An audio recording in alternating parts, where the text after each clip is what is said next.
College football fans, welcome back into Saturday Showdown, where we're going to have our college football season recap today. As you know, it's all said and done. Ohio State is the champs at the end of the year, and what a wild college football season we had. Just if you think from week 0 to how it all ended, we had one crazy season that was compared to the college football season of 2007. So, quick thoughts, your initial thoughts broadly on this past football season. It was good. I liked it. Obviously the 12-team playoff. So I think that's what everybody. I think the season was kind of overlooked because of that, because people were so excited to see the 12-team playoff and how it was going to work out. And I think that's what everybody was waiting for. Like, how are they going to decide what teams got in, what teams were going to get in? But overall, I would say it was a pretty successful football season. A lot of good games. A lot of teams coming out from the woodwork that you didn't expect to be good. Probably one of the more wilder seasons, I would say, in college football. Teams placed in the top 25 that you didn't think would ever be there. Like teams like Army and Navy at one point in time, Illinois, Tulane. Teams that you would look at, and probably before the season started, you're like, probably not going to be very good teams. And then before you know it, they're one of the top ranked teams in the nation. So it was definitely a crazy season for sure. Yeah, I think it's going to be one where you look back at it. There's going to be some things that they're going to adjust, obviously, for the college football playoffs next season. But yeah, it's like you had some of those teams come out of nowhere. One of the big ones that surprised me, and I think a lot of people, was Arizona State and Cam Scatterbo. Look at what they did. Making that run in the playoffs and winning the Big 12 and things like that. So yeah, I mean, it was a heck of a season. A lot of fun things to watch. Like you said, seeing Army and Navy both in the top 25 at one point in the season for a few weeks and things like that. So overall, a great one, and can't wait to see what next season holds. Hopefully it's just as good. And, we'll jump into it. One of the bigger news that just happened over the past couple of days is Jim Knowles leaving Ohio State to head to in-conference rival-ish Penn State, where, you just won a championship with Ohio State. And then props to Penn State for offering out the money there. But, is this a surprise for you for coming from the Ohio State perspective of seeing him win the title with you guys and then just dipping out and heading over to another Big Ten conference team? No, it's not really a surprise. I would think if you win a national championship, you'd probably stay. But I heard a lot of rumors that he was butting heads with some of the other guys there throughout the season. So I'd been kind of hearing that like off and on. And I guess it was true. I don't really know what they're butting heads about, but I guess there's just a lot of head clashing. So, I don't blame him. He's I'm not going to say he's the best defensive coordinator, but he's obviously, I would probably say one of the best in college football right now. So, I don't blame him. I'm not going to take any crap from anybody. My defense just ranked number 1 in the nation. Why would I take any flack from anybody? I'm not saying he doesn't need to be grateful or anything, but you're one of the best coaches. Your defense just top ranked in the nation. So I don't blame him. It's sad to see him go. He coached a great defense. Obviously, one of the key parts in helping us win a national championship. But at the same time, it is what it is. And he couldn't have went to a better place, right? Because I'm not really worried. Like Penn State always has a good defense. They do. They always have a good defense. In my eyes, it's not like Jim Knowles is going to go there and make this defense like the best defense we've ever seen in our lives. Like Penn State always has a really good defense. It is what it is. Their offense cannot play well in big games. So I don't see anything changing, but I'm happy for him. He got paid, which he rightfully deserves. Over I think $3.1 million a year, every year for the duration of his contract going to Penn State. He's playing at another prestigious Big Ten school. He gets to see Ohio State, so I'm sure he's going to love that. So I give credit to him. He won a national championship, didn't want to take any flack, didn't want to clash heads. He just said, I'll be the bigger man. I'm going to go where the money is. And Penn State, credit to them, they saw it pop out and they offered it. I mean, I would have did the same thing. So, yeah, it's like when you flip to the Penn State perspective, it's like you said, you're going to get the defensive coordinator from the national championship team. Why not? But like you said, I don't know how much it's necessarily going to change things a lot for Penn State because, like you said, they historically always have a good defense. So it's like, how much higher can you elevate a team that's historically known for having a good defense to the next level, if you will? I think they need to worry more about, fixing some of the things on the offensive side of the ball, especially when you look at their last game in the college football playoffs, not having a single pass caught by a wide receiver. That clearly tells me there's some offensive issues there. But yeah, like you said, he got his paycheck. He is now he has now become the highest paid defensive coordinator in the history of college football, where he is averaging $3.1 million over 3 years. Rightfully so, though. And just so Penn State knows what they're getting, these are kind of some stats that I saw for how Ohio State's defense finished the season, okay? I'll just run through them really quickly. They ranked number 1 in scoring defense, number 1 in total defense, number 1 in total yards allowed per play, number 1 in total touchdowns allowed per game, number 1 in opponents' total touchdowns scored in red zone. That played, and they played 16 games. Number 2 in sack yards, number 2 in loss of yards, number 2 in total sacks, number 2 in passing touchdowns allowed per game, number 2 in opponent red zone scoring percentage, number 2 in opponent red zone touchdown percentage, number 3 rushing defense, number 3 passing defense, and number 3 sacks per game. So they finished as the number 1 defense in the nation, and they finished top 3 in every category defensively wise. So don't get me wrong, guys. I'm not saying he's not going to help Penn State. They're obviously going to be a better defense, right? They're going to be a better defense. I just don't know how much better they're going to be. But yeah, obviously, number 1 defense. It wouldn't surprise me if Penn State finishes with the number 1 defense next year. So Jim Knowles knows what he's doing. So I give him credit. He got paid, and he went to another really good team. Yeah, the big thing you have to look at is personnel-wise what they have over at Penn State, because that's half the battle if you think about it. Because you can scheme all you want, but if you don't have the personnel, that's part of it. But it's like Penn State known for having really great linebackers throughout the years, edge rushers, guys like that. You think over the past few years, Chop Robinson this past year, Micah Parsons year or two ago, they consistently put those defensive players in the NFL. So. Flipping back to Ohio State, looking at going into next season, you're replacing your defensive coordinator.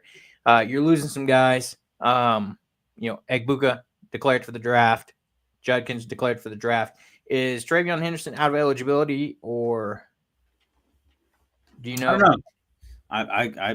I couldn't tell you if he is. I would assume he's gonna go because he decided to come back one more year last year.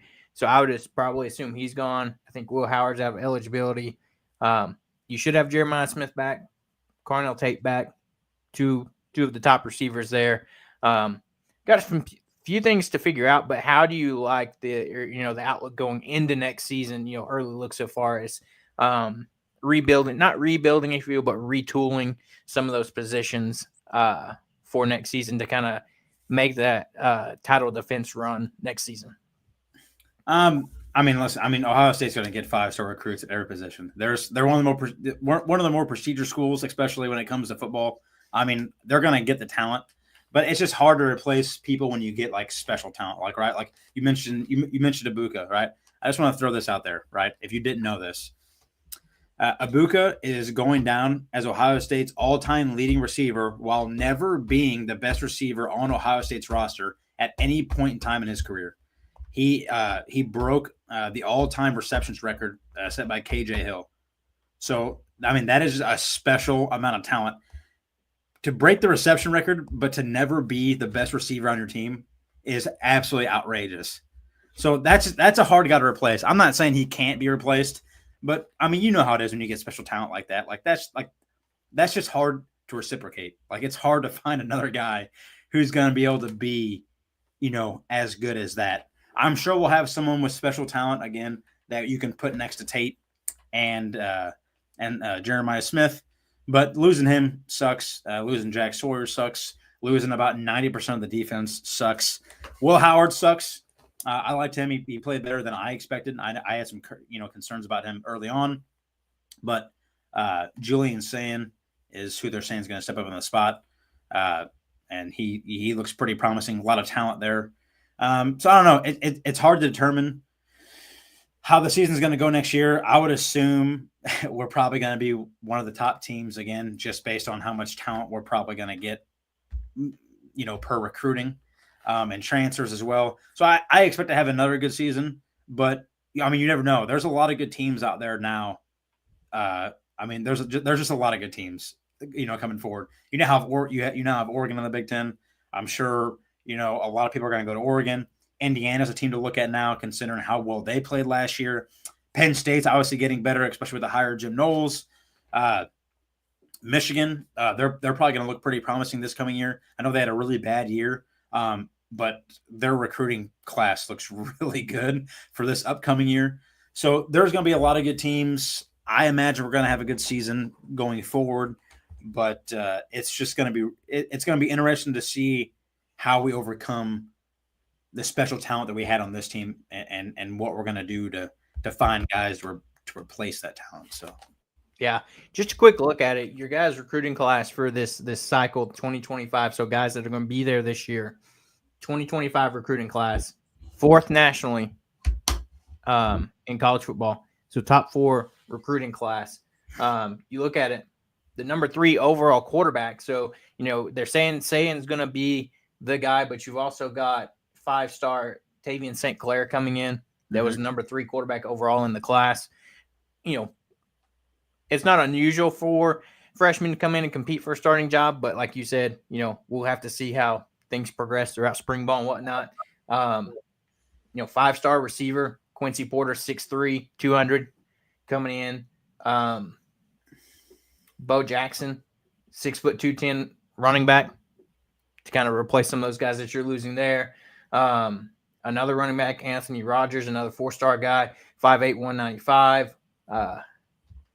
Miller, another 4-star receiver, 6'4", 180. So a lot of talent coming in. Like you said, you're going to always get that influx of talent, especially with Ohio State, who you are, and especially being the defending national champs as well. A lot of talented receivers in this class. And then you look at the 6 transfers via the transfer portal that you guys brought in. C.J. Donaldson, running back, an experienced running back, 6'2", 215, coming over from West Virginia. 6'4", 245 tight end, Max Clare, coming over from Purdue. So another Big Ten guy coming over. And so, overall, with the top 4 recruiting class and, some of those transfers coming in, I fully expect Ohio State to be right there at the top end next season as well.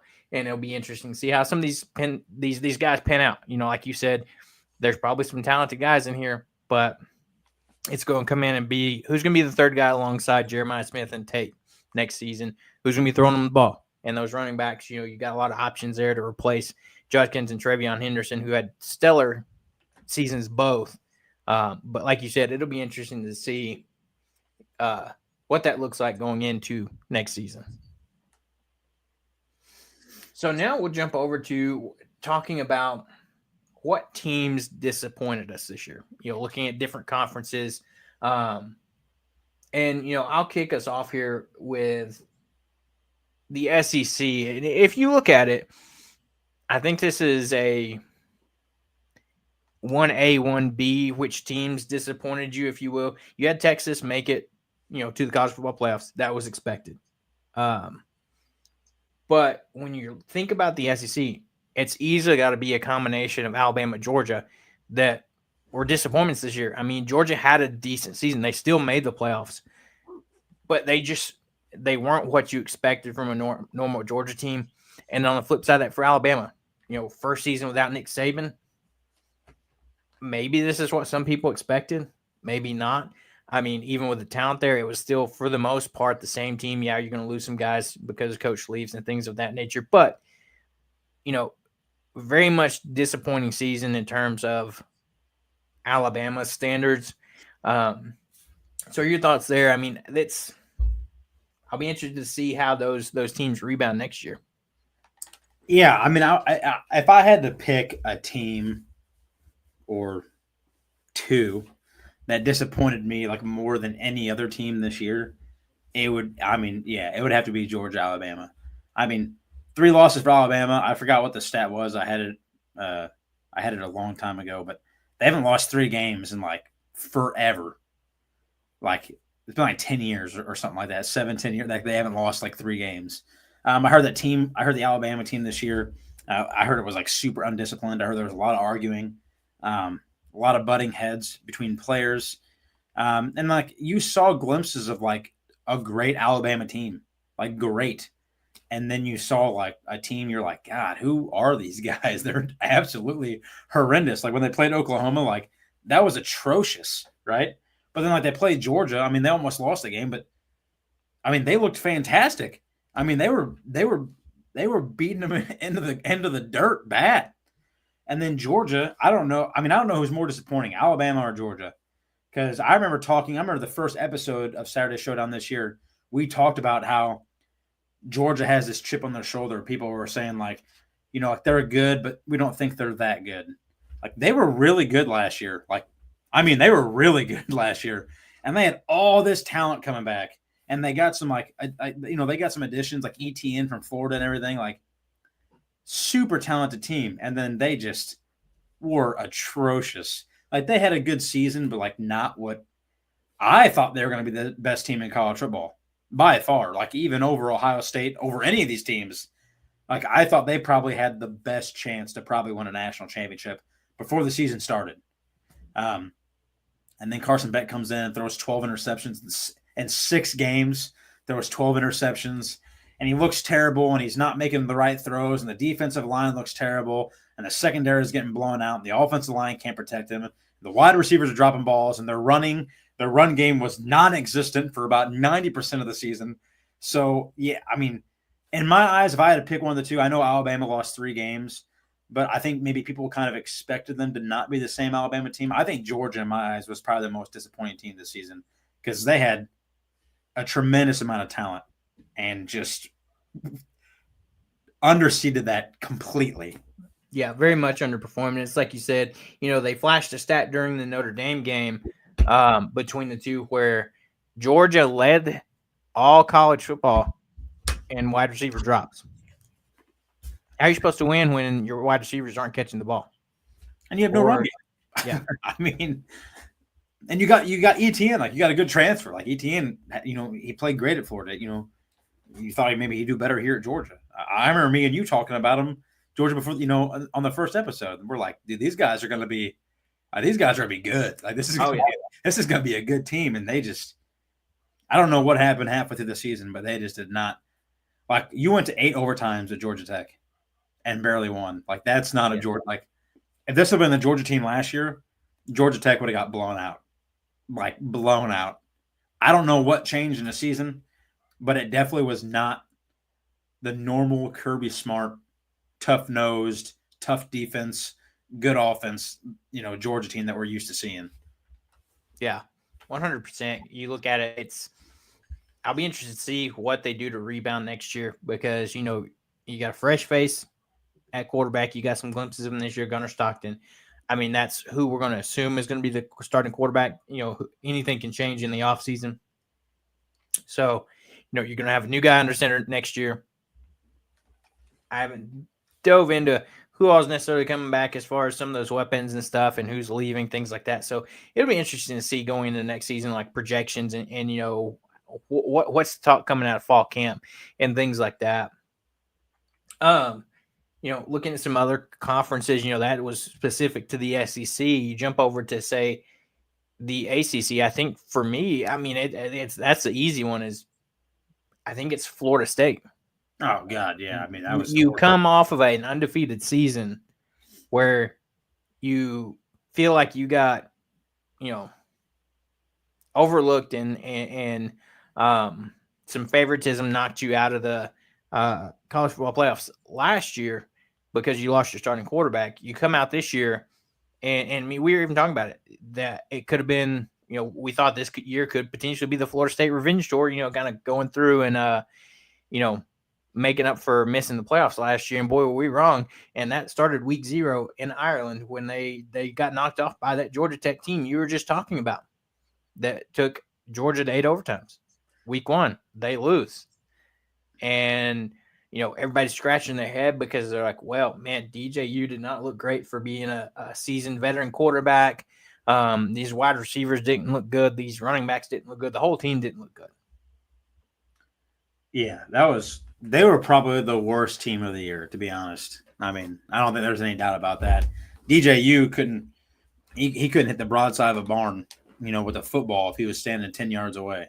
So, I mean, it was atrocious. But I don't want to put all the blame on him. I mean, he was terrible. Don't get me wrong. I mean, you guys paid him $1 million in NIL money to come down there. That was a waste of money. But the coach was terrible. The play calling was terrible. The run game was terrible. The receivers were terrible. The offensive line was terrible. The defense was terrible. I mean, every player, every position was horrendous. I mean, there was not one time where you're like, hey, they played together. Like that. I mean, I don't know what happened in a span of a handful of months, but something happened. And I think it's more than just losing players. Like Florida State, after going like 13-0, like you're probably going to get you might not get all the best recruits, but you're going to get some good players. And I don't know. I have no idea what happened, but that was horrendous. I mean, terrible. Oh, yeah. I'm surprised they even won a football game, to be honest. I really am. I'm surprised they won a game at all year long. By far, They win the award for worst team of the year, without a doubt. Yeah, 2-10 after a 13-0 season. Just not great for anything, really. Recruiting, all of that stuff. I mean, of course, you're going to get guys to come there because you're going to be like, well, look at what we did last year. You can come here and you can probably start next year. They got rid of their offensive coordinator, and I believe defensive coordinator both, hired new coaches at those positions, kind of trying to change some things up, which clearly need to happen. So it'll be interesting to see what kind of bounce back year do they have, because, man, they're going to need it. Or you're talking Mike Norvell on the hot seat if it's already not starting to get there. Like after a season like this, there's a lot of pressure. He's feeling a lot of pressure going into next season to kind of have a bounce back. And not saying he's going to just go out and win the ACC, but at least, put yourself in a position where you're contending and you're at the top end of the conference. So. And then you jump over the Big 12. I think for me, you might have a different opinion. It's the team we projected to win that conference, Oklahoma State.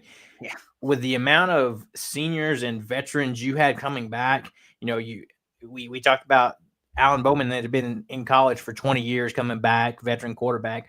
You had Ollie Gordon come back. You had an offensive line stacked with almost all seniors. You returned a lot of your defense. And you just didn't look great. Ollie Gordon looked terrible all season. His draft stock probably plummeted. So somebody could get a steal on a talented player just because he looked bad this year. Yeah, I mean, that team almost cost their coach his job, but they got some things restructured and figured out. But, man, not the year that we were thinking Oklahoma State would have either. Yeah, I thought they were going to have a really good year, especially with Ollie Gordon staying there. I mean, this was a guy who won some awards, and the year prior he had over 2,100. Or I can't remember if he had 1,700 yards rushing or 20 or over 2,000 yards rushing, but he had 17 touchdowns. I mean, he's one of the top players in the nation. Yeah, I thought they had a pretty talented team coming in. Obviously not the best players at every position, but I thought a talented enough team to win the conference, potentially make a playoff appearance. And they just proved everybody wrong with how terrible they were. And it just kept getting worse week by week. They would have good games, and then it just went straight downhill. So it was another disappointing performance by a team that had a lot of veteran talent. Yeah. I mean, just to give you a perspective there on his stats from 2023 to last season. In 2023, he had 285 carries. Last year, 190. So nearly 100 less carries. 2023 rushed for 1,732 yards. This past season, 880. You had 21 touchdowns the prior season. 21. Last year, 13. So not a crazy jump up, but still about 7.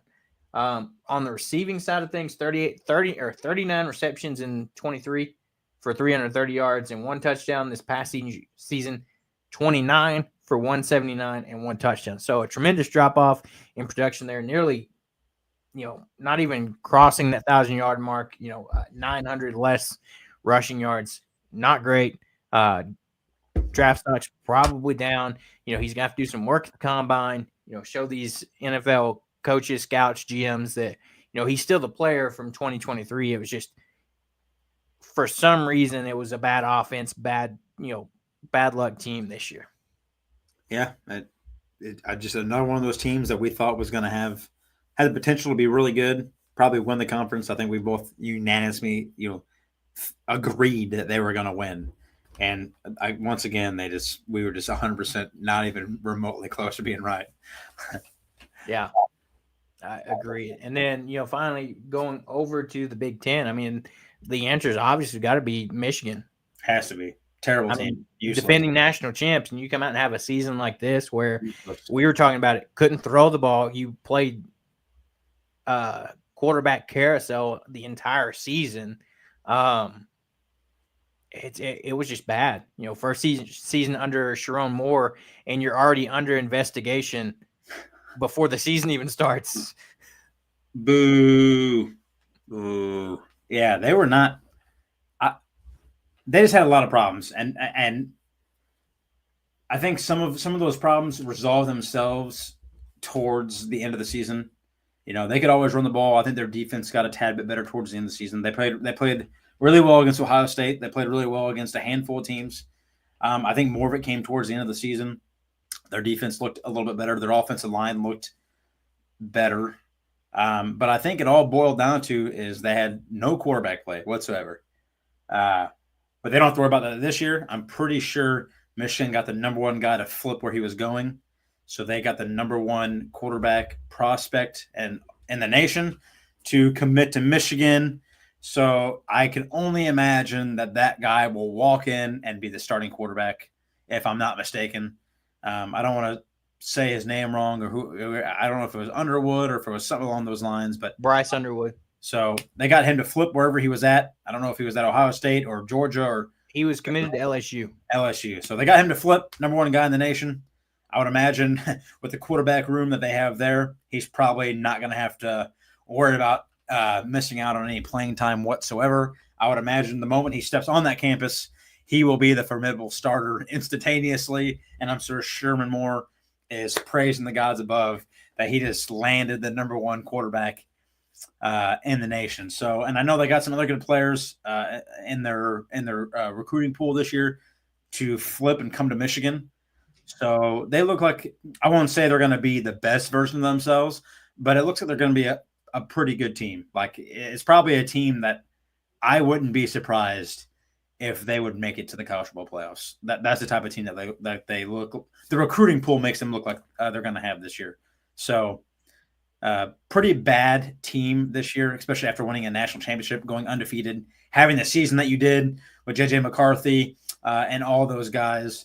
But credit for them to taking it on the chin. As much as I hate Michigan, they took it on the chin. They understood that they were horrible and they were just an atrocious team, and they still managed to flip recruits. And they're probably, I think it was just a hiccup in the road for a brand new coach.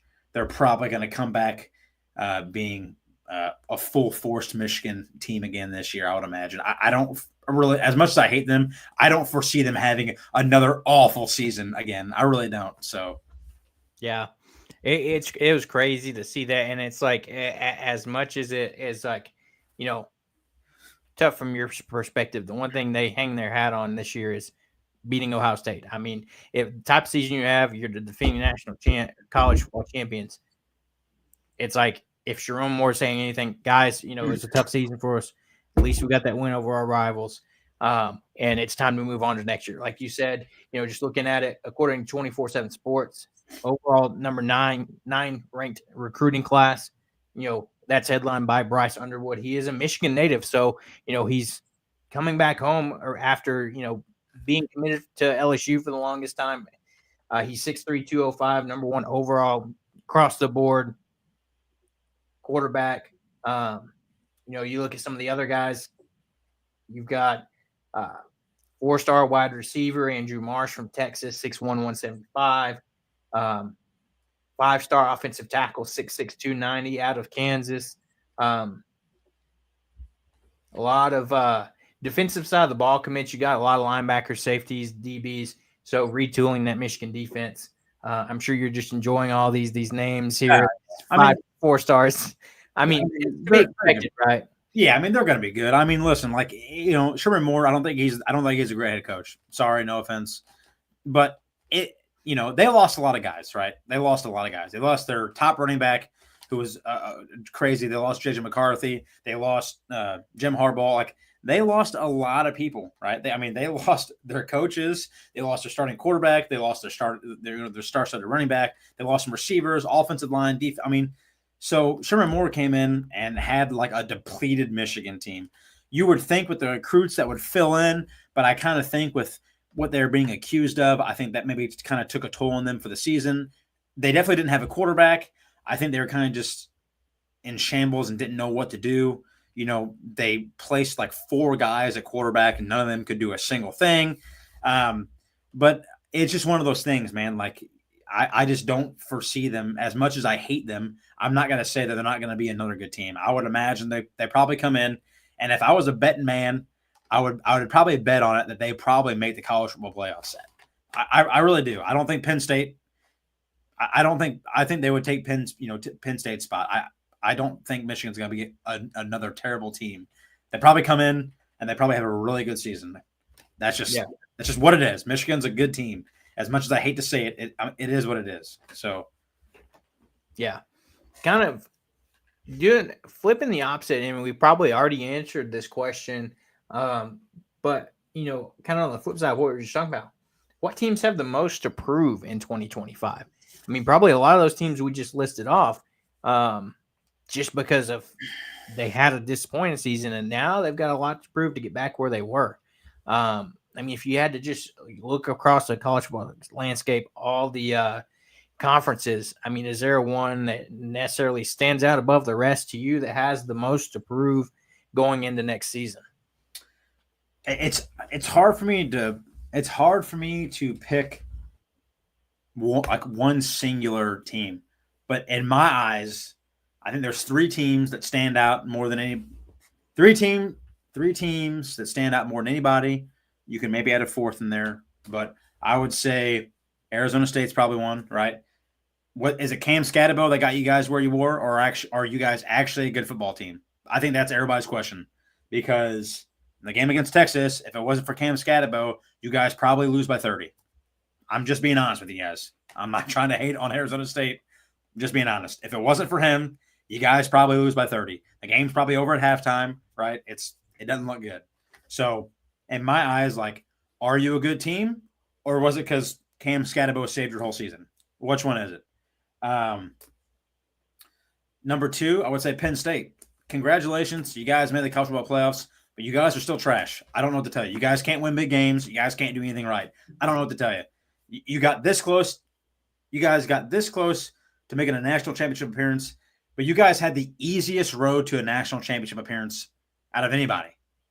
So, you guys could have had a really good season, but you guys, I just think Penn State has a lot to prove. Like, can you guys make it there again? Can you guys take that next step and do something else? Can you guys make that national championship game? Can you guys beat Ohio State? Can you, play with Ohio State? Can you play with Michigan where they're going to get good again? Can you play with Indiana when they're going to be good again? Can you play with Oregon? Like, what kind of season are you going to have? Like, was it just luck because you had an easy road, right? Or did this whole season turn it around, and is James Franklin going to be the guy who can now win these big games?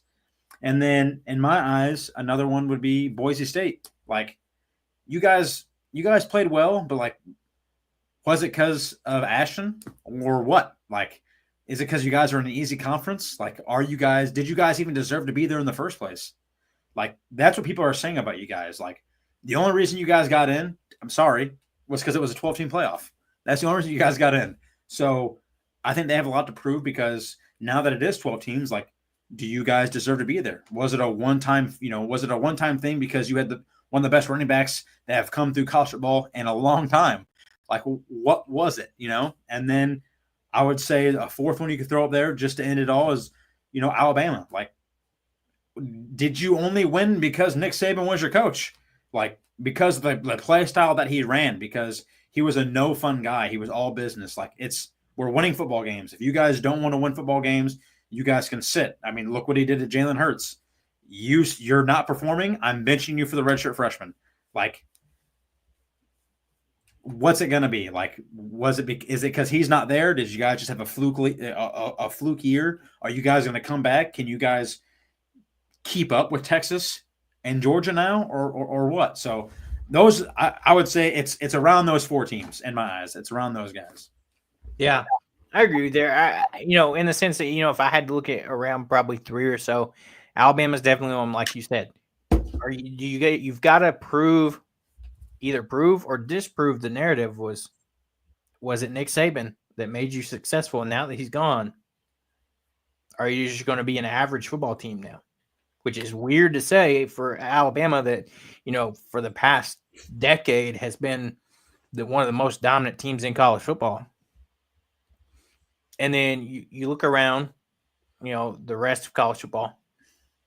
One that might not be as much, but I feel like you got to look at Dan Lanning in Oregon.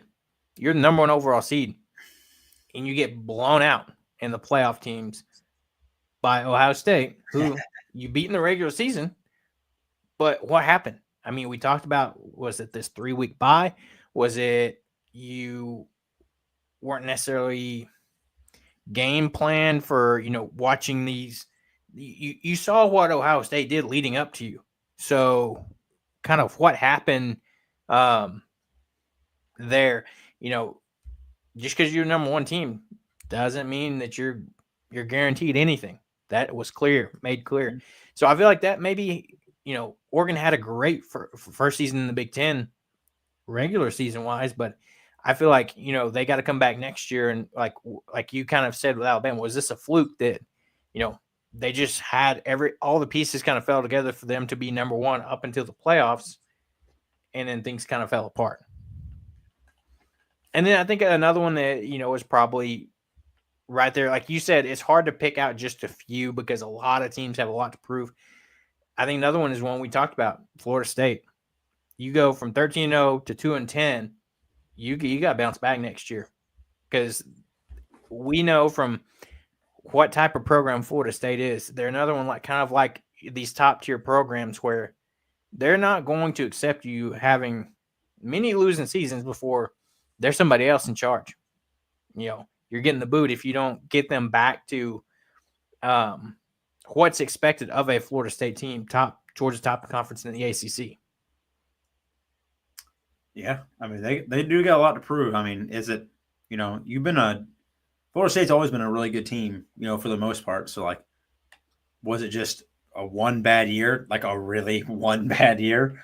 Or, like, is this a downfall of a program that's, a kind of a historically good program? Like, no one wants to play for you guys anymore because you guys are terrible. Like, I would say if they need to win football games this year. 100%. Well, especially because if you think about, especially in the state of Florida, compared to some of these other places. All right, if Florida State's bad, these recruits that are down in that area, in that recruiting area, you've got Miami, you've got the University of Florida, two other really good programs that they're right there. All right, Florida State's not great anymore, so let me just go over to either Florida in the SEC or rival ACC team, Miami. Yeah. There's a lot pending on this year, I feel like, for Florida State. So yeah, I mean, you saw him try to go out and get one of the better offensive coordinators, relatively, like, he stepped down from a head coaching position, Gus Malzahn, who, had some success at Auburn, moved down to UCF, didn't necessarily have the greatest opportunities, but in this world of NIL and everything, and, the responsibilities that go along with head coaches, decided to make that step down, or in the case from going to UCF to Florida State, up to offensive coordinator position, where he gets to coach an offense and probably doesn't have to worry about a lot of all those other things that head coaches have to deal with. Yeah, I don't know. Like I said, this season was really weird. It was a lot of bad teams previously came to light and were really good, and then you had teams like Florida State. That's very uncommon to see a team go from, undefeated and probably get gypped, out of a college football playoff, and then just be like the worst team in college football. So yeah, it's tough. Like, the craziness of the season, like I said, a lot of people were comparing it to back to 2007, some of the upsets you had. You think about, look at Vanderbilt, getting an upset over Alabama, a Vanderbilt team that's historically bottom of the barrel in the SEC, under first-year head coach having a decent year. So Florida State having a bad year, and things that weren't necessarily expected. Michigan being so down, and with the Big 12 not having necessarily a dominant team across the board, there wasn't really anybody. You had BYU that had a really great year, but then when it came down to it, couldn't get the job done. So it was a fun year. Successful year for a lot of teams for the first year of 12-team playoff. It was interesting to see how it went. We talked about some tweaks that we think they should make. They've definitely got to change some things, especially with all the blowouts that you had. Every team that had the first round bye lost, and, some factors and logistical things that need to be figured out. And that's going to happen anytime you have, if you will, version 1 of something, you're going to improve upon it. Version 2, version 3, it's going to theoretically continue to get better. And I think that's what hopefully we'll see next year in the college football playoffs is, maybe some things restructured, some logisticals, instead of having 3 weeks for those teams to have a bye, maybe it's 2. Do you start the playoffs earlier, right after,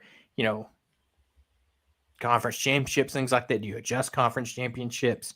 There's a lot of things to look into it next year as if you're the college football playoff committee and the college football committee, looking at these things on how to adjust it. Because I saw a stat where viewership for the college football playoff, or for the college football championship game, was down 12% this year. Wow. Which is huge for college football. 12% will make a big difference. And, I don't know, was it because some of the playoffs wasn't great? I mean, you're going to get credit to it. Some people maybe not the biggest fans of the matchups, things like that. There's several factors, but for it to be that big of a percent in the first year of this college football playoff, which, ideally wanted to make people watch it more, things to think about.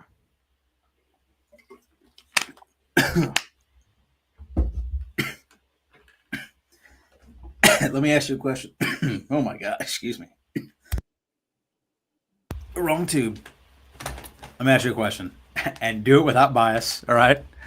It's about Ohio State, so just do it without bias. All right. I know you don't like them, just like everybody else hates Ohio State. I'm okay with that. All right. Now, what I'm going to say might be a little outlandish. All right. But seriously, is this? I guess it's the same question, but 2 different ways. 1, is this the best Ohio State team to ever come through Ohio State?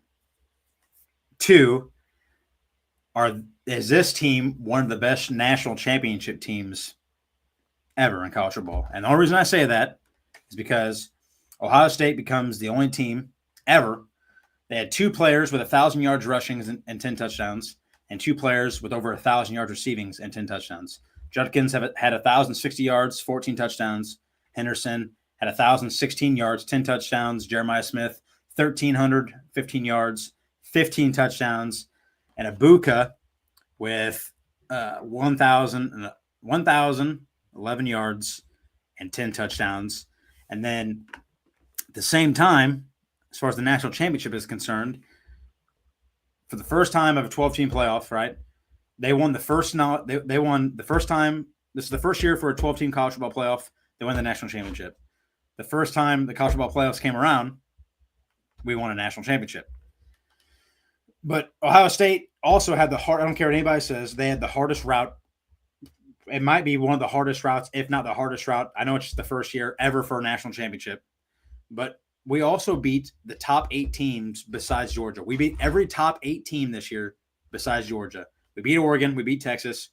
So the way it finished is the top 8. You had Oregon at number 1, Georgia at number 2, Texas at 3, Penn State at 4, Notre Dame at 5, Ohio State finished at 6, Tennessee at 7, and Indiana at 8. So we beat Indiana. We beat Tennessee. We beat Notre Dame. We beat Penn State. We beat Texas. And we beat Oregon. The only team that we did not beat in the top 8 was Georgia. That's because we didn't play them. So, in your eyes, unbiasedly, could this be one of the best or one of maybe the better national championship teams to win a national championship with who they had to beat, just in terms of, I guess, that like who we had to go through to get there.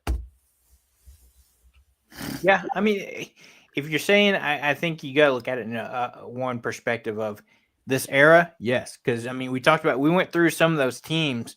Talking about some of these top national championship teams throughout. Like we're talking about that old Miami team. And things like that. So of this era of like how football is now, and probably within the past, I would say 8 to 10 years, yes. Just because of the style of play. It's hard to say overall, but yes, you look at it like you read off those stats. Amazing wide receiver core, amazing running back 1-2 punch there with Judkins, Sanderson. You had a quarterback that, maybe didn't just blow everybody out of the water, but got the job done, got the ball in the hands of the weapons that they needed to. So yeah, I mean, they're probably one of the top 3 of the past 10 years of national champions, when you look at it. And those top 8 teams that we beat, all the teams in the top 8 that we beat besides Georgia, right? Because we didn't play them. So 7 of the top 8 teams we beat, we did it with an average margin victory of 15.5 points. So it wasn't like we were barely winning. It wasn't like we were barely winning against the top opponents. Like we were smacking everybody. Yeah. Right. So, yeah, I don't know. I'm trying to not be biased. It's probably one of the better Ohio State teams to come through, to be honest. Will Howard's accuracy, I think he finished the season with like a little over 73% accuracy, that's just outrageous. Yeah. But the fact that we beat, 7 of the 8 top teams as well, not counting, the fact that we beat the number 1 team, the fact that we had to go through Tennessee, who's one of the better teams in the SEC, and then we blew them out, then we blow Oregon out, and then we beat Texas by 14. I would consider that a blowout. And then we come in and we beat Notre Dame by 11. Could have been worse. It was an absolute utter domination up until they decided to play football, and we didn't. So yeah. I would say we're one of the I don't know. I wouldn't say we're the best football team to come through, but I would say we're one of the, in the last decade, we're probably one of the better ones to win a national championship. Yeah. So now we can just jump on the bus of trends and historical data, and you can wait another 10 years before Ohio State wins another national title. Nah, we have an even better chance now that it's 12 teams, to be honest. So yeah, I mean, that is true. Another thing, not necessarily the most to prove, but a team that I'm just wondering, just because of the storyline behind it, of will they live up to expectations? Texas next year, because you're now going to be led by one Arch Manning. Yeah. the hype that's going to be behind, it's already started from, the loss to you guys where, you knew yours was more than likely 9 out of 10 times is going to go declare for the draft. And, everybody's like, all right, it's Arch Manning time. And so you got to think they're probably not going to not only be picked to potentially win the SEC next season, but also be one of the top teams going into the season next year, just because they're going to have a lot of expectations with not only the success they had this year, but also with just quite out the fact of who he is and what his name is, and being the relative of Peyton and Eli Manning. Yeah, I mean, I think they're a better team with Archie Manning. So he's more of a dual threat quarterback than Ewers was. I think he probably has a better arm than Ewers. I just think I don't think Ewers was the best quarterback on their roster. I think Archie Manning still was the best quarterback. So he finally gets a start. He's either going to prove me right or prove me wrong. So I think he's more talented. He's obviously a dual threat quarterback. He's not like any other of the Peyton family. He can actually run with the football, and he's actually pretty quick. And football is no longer. I'm not going to say it's not necessary, but it is no longer a pocket passing game. All right. This starts from high school up, right? It is not looking for a quarterback with an arm who can stand in the pocket, and move around there and make decisions on the fly. This is a game now where you're looking for someone who can do those things, but have the ability to roll outside and run if you need to, right? This is not a Tom Brady, Peyton Manning type of era anymore where you can just stand in the pocket and throw it's not that anymore. Yeah. It is a dual threat mobile quarterback type of game now. That's exactly what it is. And there's a lot of positions that are becoming less and less because of that. But that's where teams get good. Mm-hmm. So that's where I think Texas is going to be a good football team, and probably significantly better than what they were, this year. And they had a good run. I mean, they were a game away from a college football playoff. But I think Archie Manning gives them the best chance to win, not only because he has great awareness, he's got good IQ, he can sling the football. We've seen that, but he can run, and he's very quick, he's very fast. So I think that mobility and his speed, combined with his IQ, awareness, and arm, I think overall that's going to give Texas the ability to be a way better football team and potentially make another run. I think they'll probably make another run towards it. I'm going to go ahead and say that. They'll probably be in the college football playoffs. I would imagine they're going to be there. So it wouldn't surprise me with him on there. It wouldn't surprise me if they're the best team in the SEC. It really would. So fair enough. To your point, you look at those top, like you listed those top 8 teams on, look at the quarterbacks. Dylan Gabriel from Oklahoma, very mobile. Quarterback for Tennessee, Nico, a mobile guy that can run. Will Howard for you guys, a guy that was mobile enough to run, not necessarily maybe the best, but like you said, that type that if need be can get out of the pocket and do some damage. Thinking through Riley Leonard, very much a run first quarterback. Penn State, Drew Aller, maybe not as much, one of those few that's not necessarily super run heavy, can run if need be. Yeah. Texas, yours, normally, can run.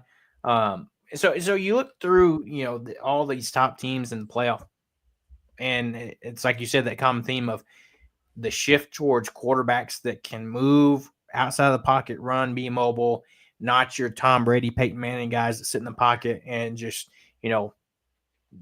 slice and dice defenses just from purely staying in the pocket. No, every team now has a quarterback that's more or less, not Lamar Jackson-esque type of mobility, but I would say every quarterback on these bigger teams more or less is like a Russell Wilson-esque player. They got a good arm and they're mobile enough. I mean, to roll. I mean, look what Russell Wilson used to do at Seattle. I mean, when he was in his prime and healthy, the dude could sling the ball, and he was mobile enough to make defenders scared and have to watch him Yeah. because he could gain. He's almost like the Patrick Mahomes now. Those defenses have to watch him because Patrick Mahomes, even though he might not be the fastest, he's mobile enough to gain 10, 15 yards on a run, which is that's all you really need. You don't need someone to be a Lamar Jackson-esque player where he can rush for, 1,000 yards in a season. But if you're mobile enough to gain 15, 20 yards on a carry if it's wide open, I mean, that changes the defense's whole perspective on how they have to play your guys' offense.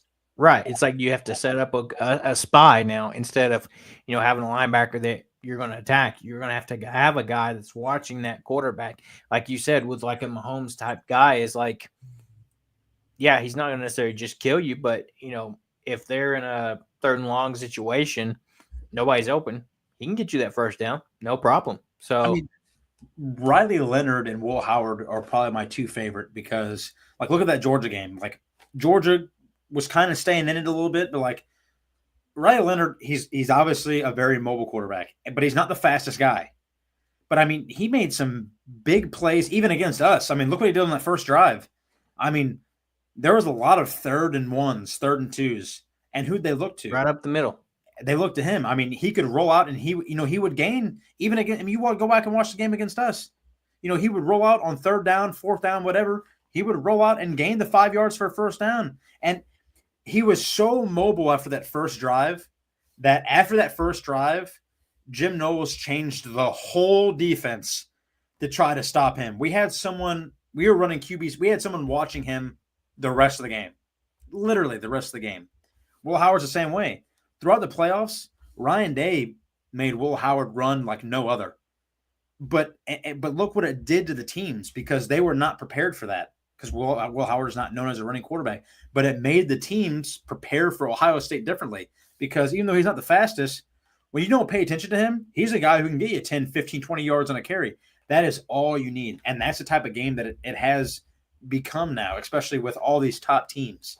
So this is a very mobile type of ordeal. So if you can get yourself one of these guys, I mean, you're changing your whole scheme of what you can and cannot do. So it's just going to be very interesting because I know there are some teams that still like to have that passing pocket, that pocket passing quarterback. But that's just not it anymore. It's just not it anymore. So Texas with Archie Manning, knowing that he can do that and he has that speed that can really make teams worried. It's not just about gaining 5 yards to the first down. He's the type of guy we saw in a couple games. I mean, the first game he started, he had after like 2 plays, he ran like 70 yards for a touchdown. I mean, that's the type of guy, that's the type of offense that you have to worry about now. It is not just Quinn Ewers rolling out and, running 5, 10 yards for a first down. Like this is a guy that if you're not careful, he could crush you for 50 or 60 yards at the middle. Yeah. So, yeah. To say the least, it's going to be interesting going into next season to see how things shape out, what the preseason poll looks like. And now we just got to, we got to get through these next few months until fall camp gets here and it's time to start talking football again. With things wrapped up, college football playoffs done, you've got the Super Bowl in a couple weeks. And then, for a lot of people, it's basketball season here in a couple months. You're going to March Madness to, fill some time. College baseball is about here. That'll take you through June. And then you just got to make it through the rest of June and July until August when, fall camp and things like that get started up before you can start talking about, things that to look forward to next season. So get ready to wrap up. I don't have anything else before we get out of here, unless you do, Dylan, before we kind of wrap up this recap episode of Saturday Showdown. And then this will probably be our last show for a little bit, and then we'll be back, periodically with any news updates, and we won't be weekly for a little bit, but It's been a fun season. It's been a long season. Yes. But, first season college football playoff, Dylan, you and your Buckeyes can hang your hat on winning the first college football 12-team playoff, and then back 10 years ago, the first college football playoff, or BCS, however you want to call it, that type of playoff. So, yeah, it was a good season. I was happy that we came up victorious for the national champions. It's what I expected. But no, it was a good season. I'm happy we won. But anybody could have won it. There's a lot of good teams, and I think this changes the game for everybody, knowing that everyone has a chance. There are 12 teams that now have a chance to get in. It's not just the top 4 best teams, the same 4 teams every year.